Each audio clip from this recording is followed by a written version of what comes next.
এগুলো করে না। আচ্ছা, তোমরা একটু ভোট দিয়ে এসে বাড়িতে।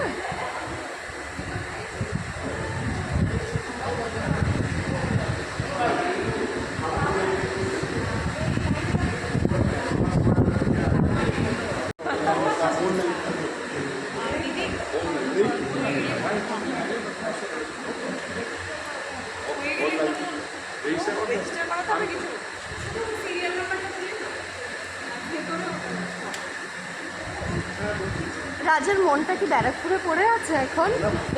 অবশ্যই না, শুরু হয়ে গেছে সকাল 5টা থেকে শুরু হয়ে গেছে আমাদের সমস্ত প্রিপারেশন। ভোট দিয়ে আবার যেতে হবে।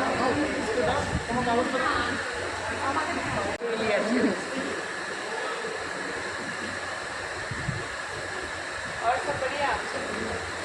घर जाओगी क्या? नहीं मैं सिर्फ इधर बच्चे लोगों के पास। Outside, I was very happy যে আমি প্রথম এসেছি। I was the first person to put this vote. ওকে, আর তোমার পোশাকের রং তো সবুজ, সেটা আমরা দেখতেই আজকে পাচ্ছি। আজকে আজকে বুধবার। হ্যাঁ, আর তুমি আমাকে বলো যে কি মনে হচ্ছে, গেরুয়া ঝড় নাকি সবুজ ঝড়? না দেখো, আমি সবুজের পক্ষপাতিত্ব এবং আমি সবুজকেই প্রেফার করি এবং আমি দিদির মানুষ, আমি দিদিকে শ্রদ্ধা করি, দিদিকে ভালোবাসি, দিদিকে ভালোবেসি রাজনীতিতে এসেছি। রাজনীতির মানুষ আমি নই, সেটা সবাই জানেন। শুধুমাত্র দিদিকে শ্রদ্ধা এবং ভালোবেসে রাজনীতিতে আসা। তো ন্যাচুরালি আমি বিশ্বাস এটা আমার, এবং আমি এটাই চাইব দিদি আসুক এবং পশ্চিমবাংলার মানুষ ভালো থাকুক, সুরক্ষিত থাকুক।